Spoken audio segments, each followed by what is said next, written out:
O perdão que chegou tarde demais. Antes da história começar, já se inscreve aqui no canal Histórias de Família, deixa o seu like e comenta no final o que achou dessa história. Assiste até o fim, porque essa vai mexer com seu coração.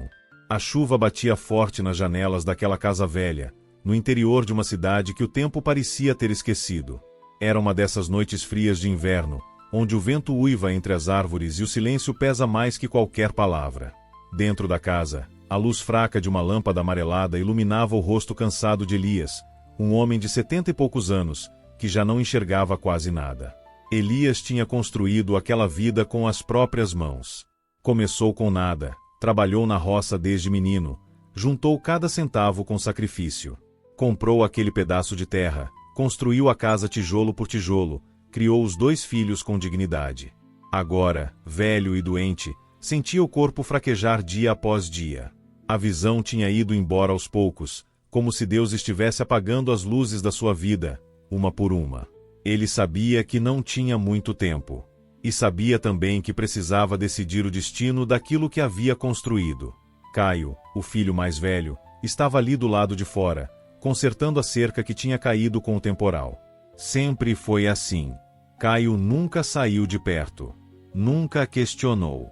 Acordava antes do sol nascer, cuidava da terra, cuidava do pai, cuidava da mãe. Era um homem simples, de poucas palavras, mas de coração firme. Tinha mãos grandes, calejadas, e um olhar cansado de quem carrega o peso do mundo sem reclamar. Jonas, o mais novo, era diferente. Sempre foi. Desde pequeno tinha aquele brilho nos olhos, aquela inquietação de quem não se contenta com o que tem. Queria mais. Queria estudar, viajar, conhecer o mundo. Mas a vida no interior era pequena demais para ele. E agora, com o pai doente, Jonas sabia que a herança estava perto. E isso o consumia por dentro. Helena, a mãe, estava na cozinha preparando o chá de ervas que Elias tomava todas as noites. Ela era uma mulher de fé, mas o medo da velhice, da solidão e da falta de dinheiro tinha começado a corroer sua alma. Ela amava os 2 filhos, mas Jonas tinha um jeito de falar com ela, de convencê-la, de fazer parecer que ele era o único que realmente se importava. Naquela noite, enquanto a chuva não dava trégua, Jonas entrou na cozinha e fechou a porta devagar. Olhou para a mãe com aqueles olhos de menino perdido e sussurrou: "Mãe, a gente precisa conversar." Helena sentiu um aperto no peito. Ela sabia o que vinha por aí. Já fazia semanas que Jonas vinha falando sobre a herança, sobre como Caio ia ficar com tudo, sobre como eles 2 iam ser deixados de lado. Ele falava baixo, com urgência, como se estivesse protegendo a mãe de uma injustiça. "Jonas, seu pai ainda está vivo. Não é hora de falar disso," ela respondeu, mas a voz saiu fraca, sem convicção. "Mãe, eu sei. Mas a senhora sabe que o Caio é o favorito. Sempre foi. E quando o pai partir, a gente não vai ter nada. A senhora vai ficar sozinha, sem nenhum amparo. Eu preciso garantir que a senhora esteja protegida." Helena baixou os olhos. Sentiu as lágrimas queimarem, mas não deixou cair. Será que Jonas tinha razão? Será que Elias realmente preferia Caio? Será que ela, depois de tanto sacrifício, ia ficar sem nada? "O que você quer que eu faça?" ela perguntou, e naquele momento, selou o destino de toda a família. Jonas se aproximou e segurou a mão dela com firmeza. "Eu tenho um plano, mas preciso da sua ajuda." Lá fora, Caio martelava o último prego na cerca. O barulho ecoava na noite fria. Ele não sabia, mas naquele exato momento, dentro daquela cozinha, uma traição estava sendo arquitetada. Uma traição que ia rasgar aquela família ao meio. Você já sentiu que alguém da sua própria família estava tramando algo nas suas costas? Já teve aquele pressentimento de que algo estava errado, mas não conseguiu provar? Caio não fazia ideia do que estava por vir. E talvez, se soubesse, teria fugido daquela casa naquela mesma noite. Mas ele ficou. Porque era leal. Porque amava o pai. Porque acreditava que família era sagrado. E essa lealdade ia custar tudo. Passaram-se 3 dias desde aquela conversa na cozinha. Jonas não dormia direito. Passava as noites acordado, olhando para o teto, planejando cada detalhe.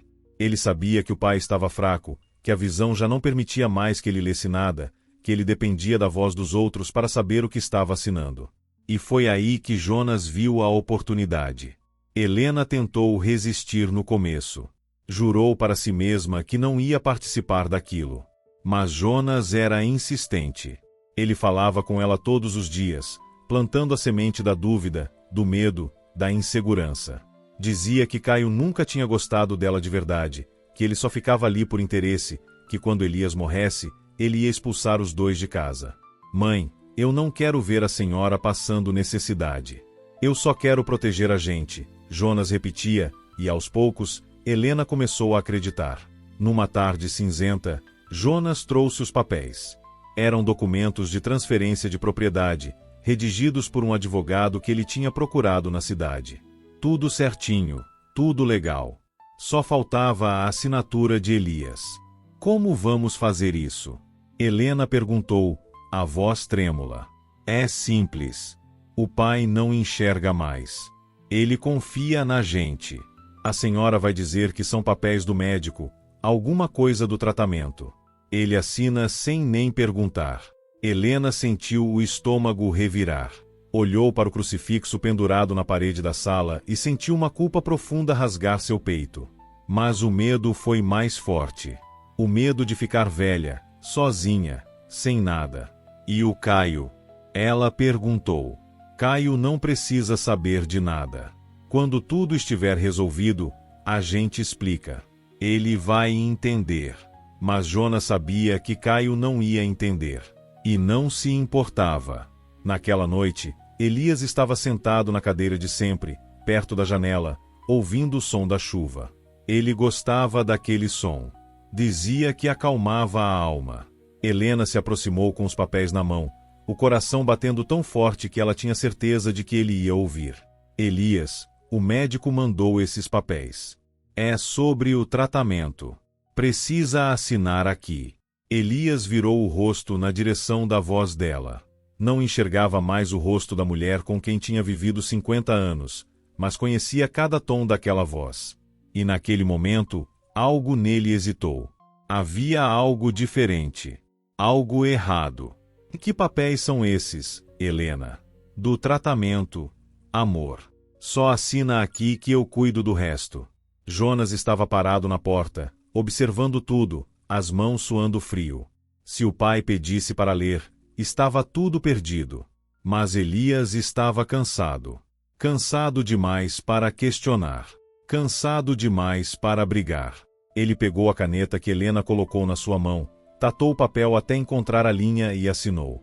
Devagar, com aquela letra trêmula de quem já não tem mais forças.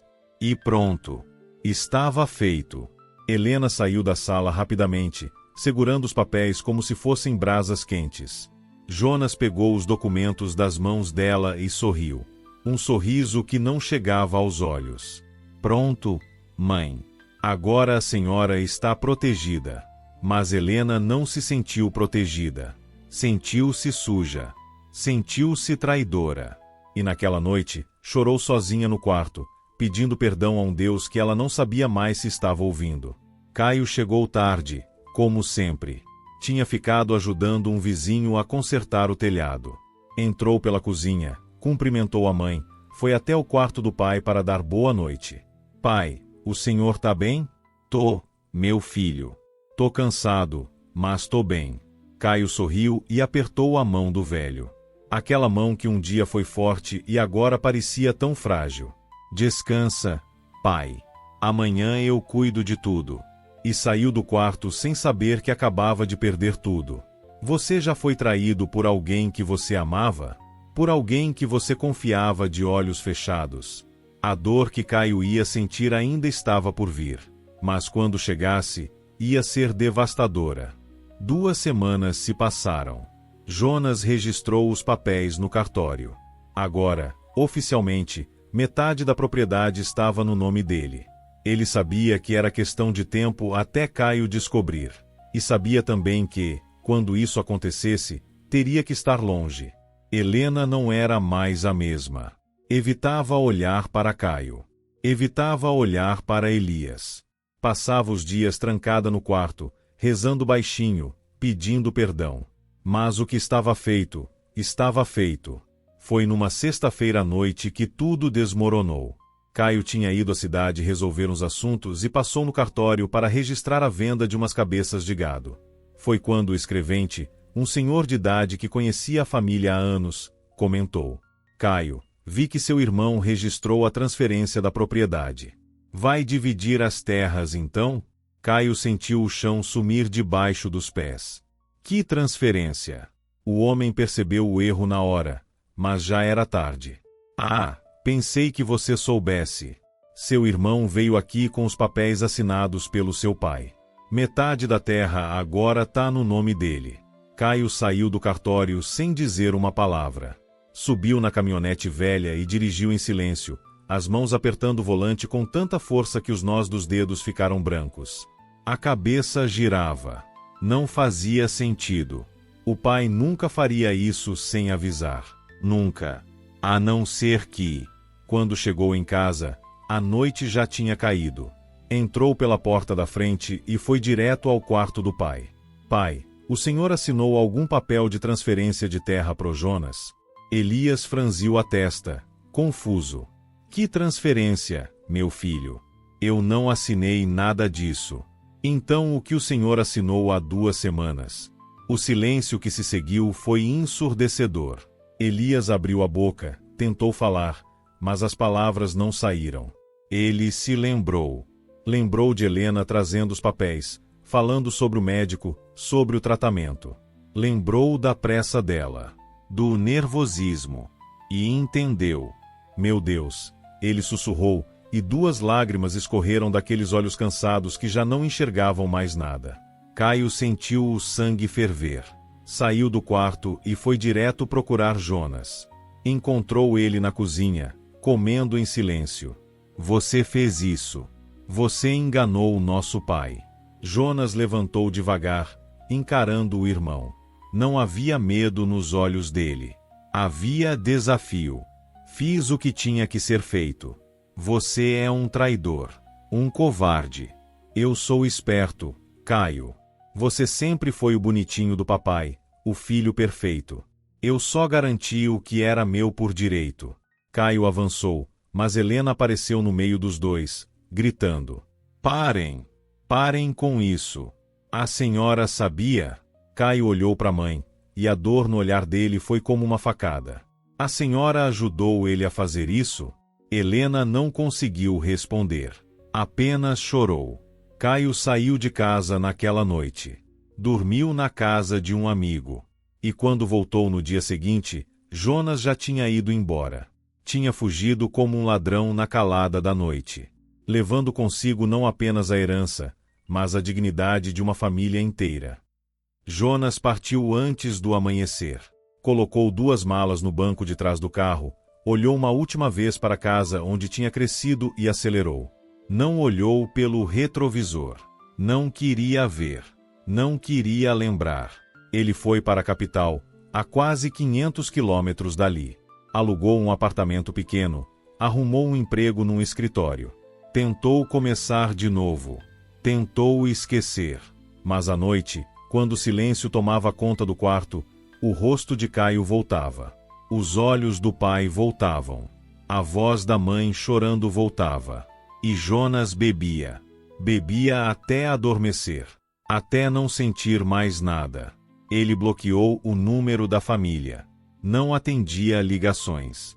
Não respondia mensagens. Simplesmente desapareceu. Como se nunca tivesse existido. Na casa velha do interior, Caio enfrentava os dias sozinho. Elias tinha ficado ainda mais calado. Quase não comia. Parecia que a traição tinha tirado dele o pouco de vida que ainda restava. Ele não falava o nome de Jonas. Não mencionava o que tinha acontecido. Mas todos os dias, sentado naquela cadeira perto da janela, 2 lágrimas escorriam em silêncio. Helena definhou. A culpa a consumia por dentro como um câncer silencioso. Ela tentou falar com Caio, tentou explicar, pedir perdão. Mas Caio não conseguia olhar para ela da mesma forma. Não conseguia esquecer que a própria mãe tinha participado daquela traição. Eu só queria proteger vocês, ela disse uma noite, a voz quebrada. Proteger, mãe? A senhora destruiu essa família. E Caio saiu, deixando Helena sozinha com o peso de suas escolhas. Os meses se arrastaram. Caio continuou cuidando da terra, da casa, do pai. Mas algo dentro dele tinha morrido. Ele não sorria mais. Não conversava mais. Virou uma sombra de si mesmo. Você já perdeu a confiança em alguém que você amava? Já sentiu aquela dor de saber que foi traído por quem deveria te proteger? É uma dor que não passa, que fica ali, latejando, todos os dias. E enquanto Caio sofria em silêncio, Jonas tentava construir uma nova vida. Mas a culpa o seguia como uma sombra. Ele não conseguia se relacionar com ninguém. Não conseguia confiar. Não conseguia dormir. Passou 5 anos assim. 5 anos fugindo. 5 anos se escondendo. Até que um dia, o telefone tocou. E a notícia que ele ouviu do outro lado da linha mudou tudo. Caio tinha 42 anos quando o pai morreu. Elias partiu numa madrugada fria de julho, dormindo, sem dor. Caio estava ao lado da cama, segurando a mão dele. Sentiu quando a respiração parou. Sentiu quando o corpo esfriou. E sentiu também o vazio imenso que tomou conta da casa. O velório foi pequeno. Alguns vizinhos, 2 primos distantes, o padre da cidade. Helena estava lá, curvada de dor, chorando baixinho num canto. Caio mal olhou para ela. Não tinha raiva mais. Apenas cansaço. Jonas não apareceu. Caio esperou. Olhou para a porta da igreja o tempo todo, esperando que o irmão entrasse, mesmo que no último minuto. Mas ele não veio. Nem pro velório. Nem pro enterro. E naquele momento, Caio entendeu que tinha perdido o irmão para sempre. Depois do funeral, a vida voltou ao que era. Ou melhor, ao que tinha sobrado dela. Caio acordava, trabalhava, voltava para casa vazia, comia sozinho, dormia sozinho. Helena tinha ido morar com uma irmã em outra cidade. Não suportava mais ficar naquela casa cheia de fantasmas.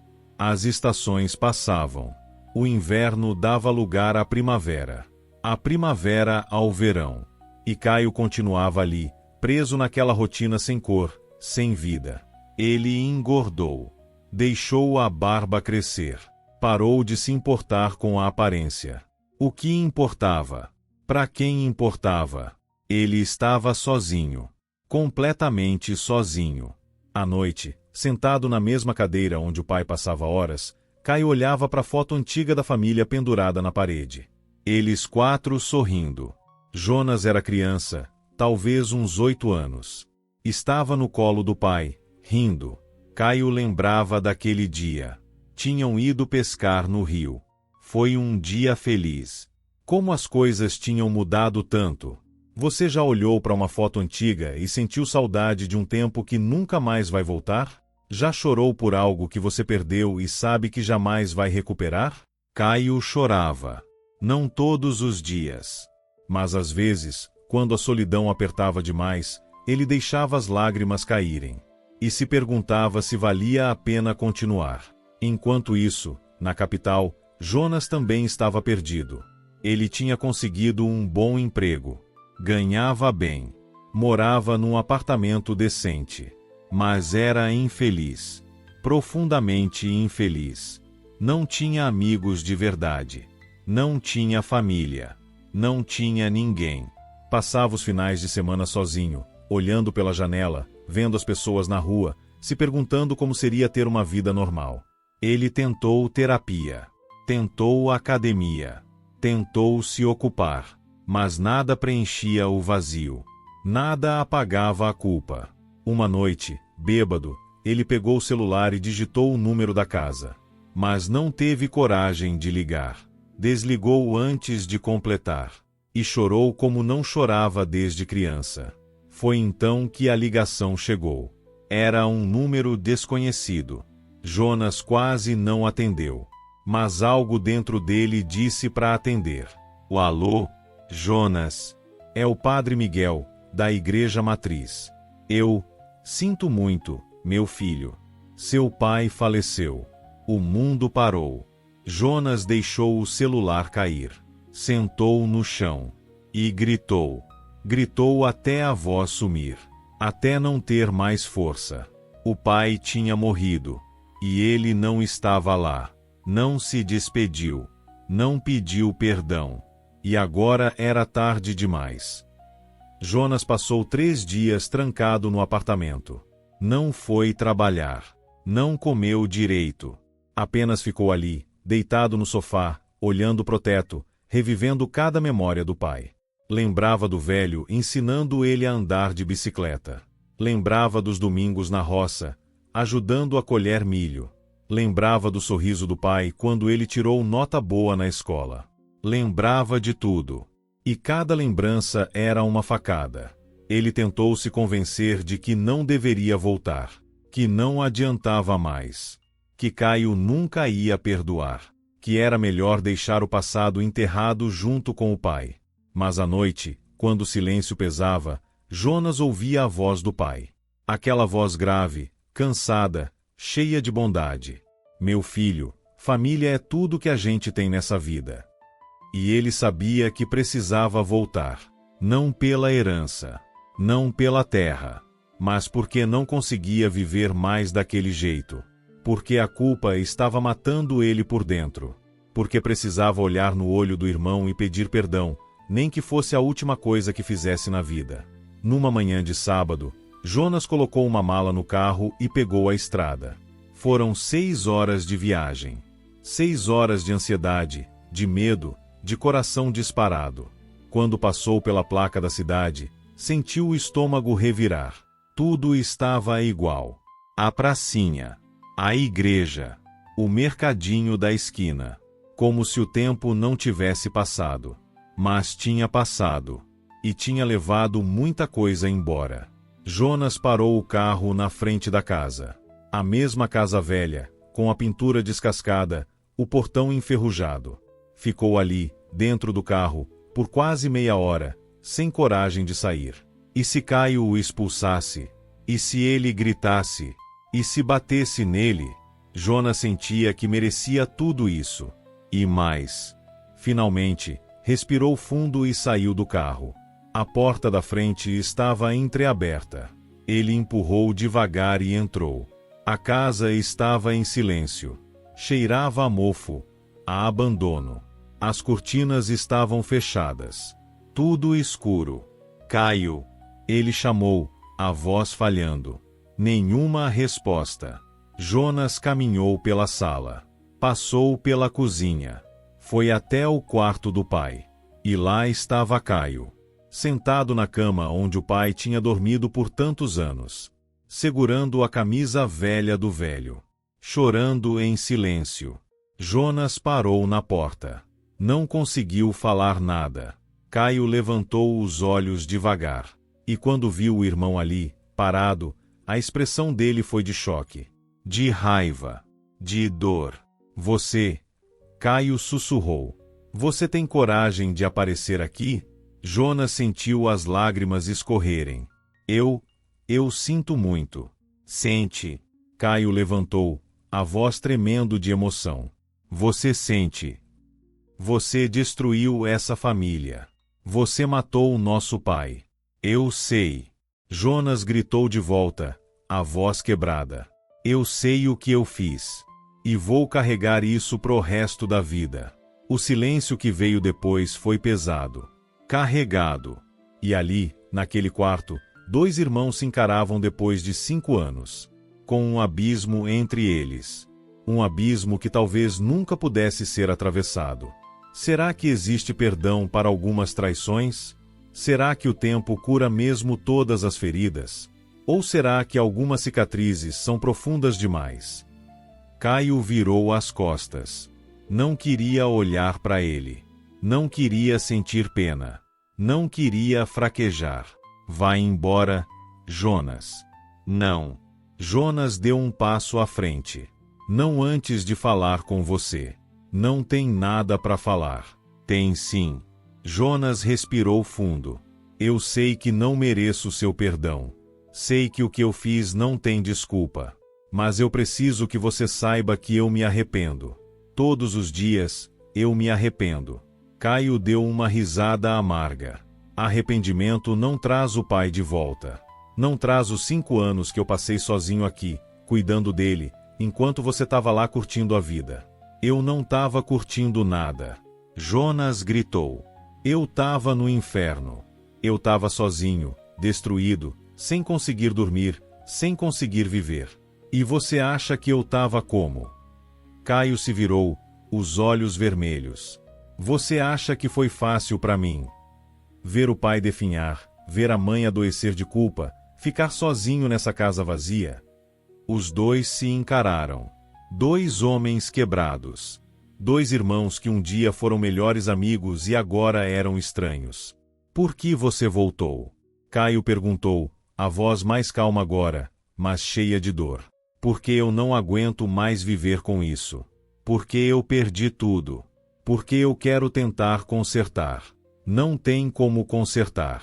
Caio balançou a cabeça. Você entende isso? Não tem como.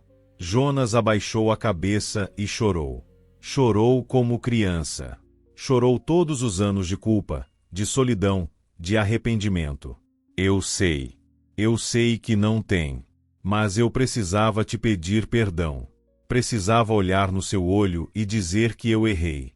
Que eu fui covarde. Que eu te traí. E que eu lamento isso mais do que qualquer coisa na minha vida. Caio ficou em silêncio. Olhou pro irmão ali, destruído, chorando no chão. E sentiu algo dentro dele se mover. Não era perdão. Ainda não. Mas era algo. Uma rachadura no muro de raiva que ele tinha construído. Você quebrou essa família, Jonas. Você quebrou a gente. Eu sei. O pai morreu chamando por você. Sabia disso?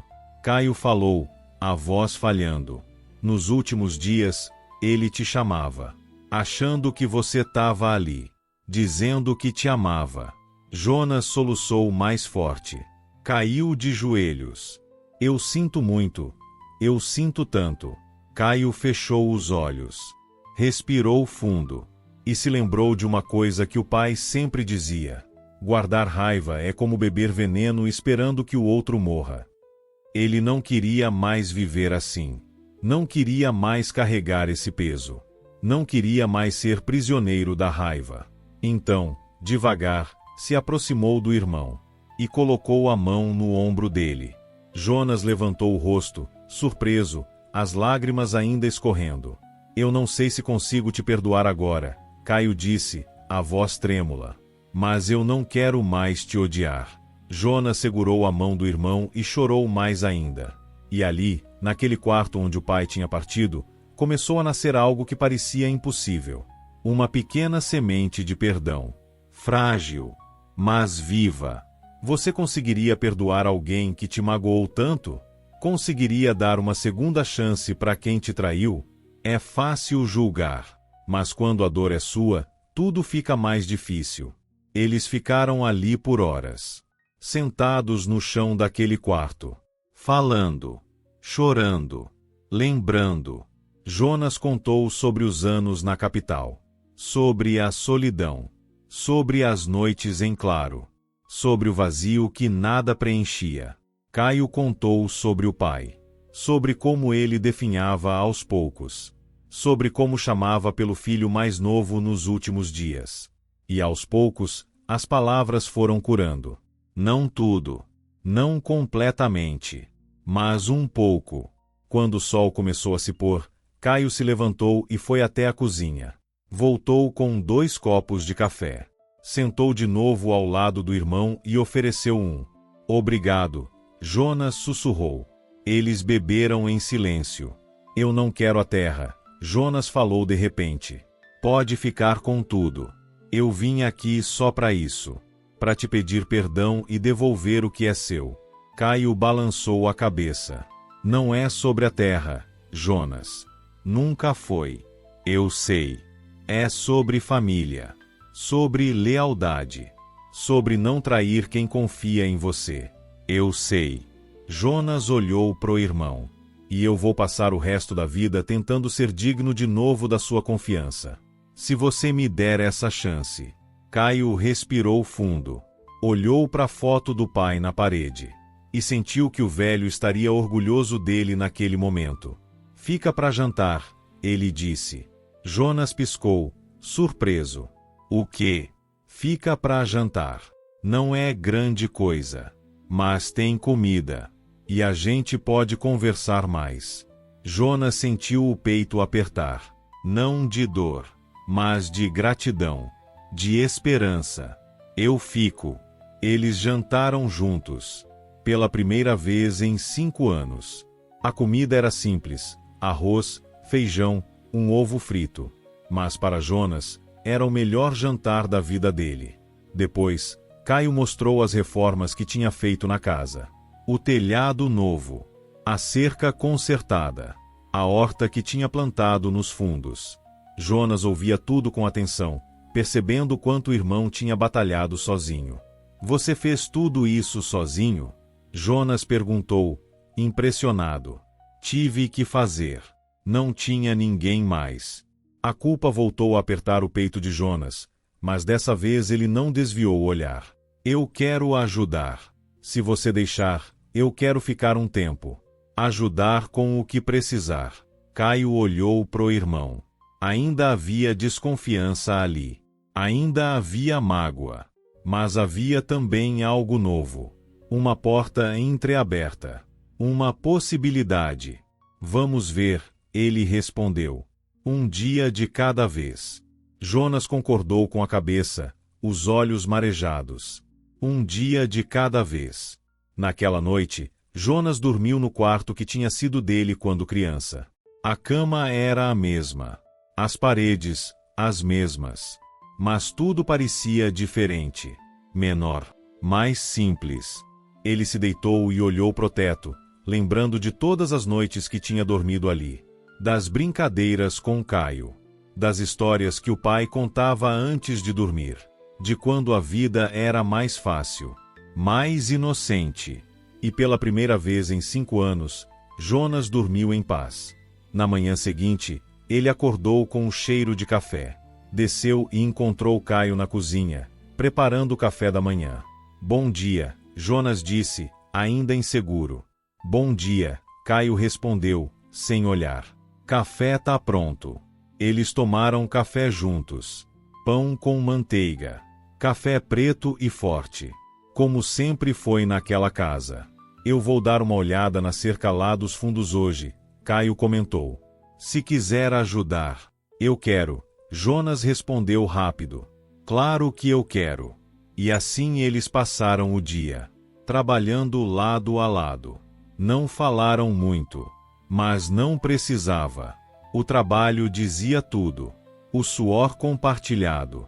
O esforço conjunto. A presença um do outro. No fim da tarde, sentados debaixo da sombra de uma árvore, dividindo uma garrafa de água, Caio falou. Sabe, eu passei anos imaginando o que ia dizer se você voltasse. Passei anos com raiva, planejando como ia te expulsar daqui. Jonas ficou tenso. Mas quando eu te vi ali, no quarto, chorando, Caio continuou, eu percebi que a raiva não estava me levando a lugar nenhum. Só estava me deixando mais sozinho. Mais amargo. Caio, Deixa eu terminar. Caio levantou a mão. O que você fez foi errado. Muito errado. E vai demorar muito tempo até eu confiar em você de novo. Talvez eu nunca confie totalmente. Mas você é meu irmão. E o pai sempre dizia que família é sagrado. Jonas sentiu as lágrimas voltarem. Eu não mereço você. Não mereço essa chance. Talvez não. Mas eu tô te dando mesmo assim. Não por você. Mas por mim. Porque eu cansei de carregar esse ódio. Jonas estendeu a mão. E Caio, depois de hesitar por um segundo, apertou. Era um aperto fraco ainda. Cauteloso. Mas era um começo. Nos dias seguintes, Jonas ficou. ajudou nas tarefas, pintou a casa, consertou o portão, trabalhou na terra. E aos poucos, a presença dele foi deixando de ser estranha. Eles conversavam mais sobre o passado, sobre o pai, sobre os erros, sobre o futuro. Não era fácil. Havia dias em que a tensão voltava. Dias em que Caio ficava fechado, distante. Mas Jonas não desistia. Ele tinha voltado para ficar, para reconstruir, para tentar consertar o que tinha quebrado. Uma tarde, Helena apareceu. Chegou num táxi, curvada, mais velha, mais magra. Quando viu os dois filhos juntos no quintal, parou na porta e começou a chorar. Meus meninos, ela sussurrou. Jonas foi até ela primeiro. Abraçou a mãe com força. Mãe, me perdoa. Me perdoa por tudo. Eu que preciso de perdão, meu filho, Helena soluçou. Eu que deixei isso acontecer. Eu que traí vocês. Caio observava de longe, as mãos nos bolsos. Ainda doía. Mas ele sabia que a mãe também tinha sofrido. Que ela também tinha carregado a culpa. Ele se aproximou devagar. E quando Helena olhou para ele, os olhos cheios de súplica, Caio abriu os braços. Vem, mãe. E os três se abraçaram ali, no quintal daquela casa velha, debaixo do sol da tarde. Uma família quebrada, mas que estava tentando se juntar de novo. Devagar, com cuidado, mas tentando. Meses depois, numa tarde de domingo, eles estavam sentados na varanda. Helena costurando, Caio lendo o jornal, Jonas tomando café. Lembra quando a gente ia pescar no rio? Jonas perguntou de repente. Caio sorriu de leve. Lembro. Você sempre caía na água. Porque você me empurrava. Mentira. Caio riu. Você que era desastrado. Helena olhou para os dois filhos rindo e sentiu o coração aquecer. Tinha demorado. Tinha doído. Mas eles estavam ali. Juntos. A gente podia ir pescar de novo, Jonas sugeriu. Que tal semana que vem? Caio pensou por um momento. Depois assentiu. Tá bom. Mas você leva a vara de pescar dessa vez. Fechado. E eles riram. Não era o mesmo riso de antes. Ainda havia cicatrizes. Ainda havia dor. Mas havia também esperança. Havia reconstrução. Havia perdão. Porque no fim, família não é sobre ser perfeito. É sobre perdoar. É sobre recomeçar. É sobre dar a mão mesmo quando dói. Mesmo quando parece impossível. É sobre entender que todos nós erramos. Que todos nós caímos. Mas que podemos, sim, levantar de novo. E que nunca é tarde demais para tentar consertar o que foi quebrado. Naquela tarde, enquanto o sol se punha no horizonte, os três ficaram ali, em silêncio, apenas sentindo a presença um do outro. E pela primeira vez em anos, aquela casa não parecia mais tão vazia. Parecia um lar de novo. Se essa história tocou você, deixa seu like, compartilha com alguém que você ama e se inscreve aqui no Histórias de Família. Eu quero ler nos comentários. O que você faria no lugar desses irmãos? Você conseguiria perdoar? Ou a dor seria grande demais? Lembra, família é o que a gente tem de mais precioso. Não deixa o orgulho, a raiva ou o tempo roubarem isso de você. Perdoa enquanto há tempo. Abraça enquanto pode. Porque amanhã pode ser tarde demais. Fica com Deus, e até a próxima história.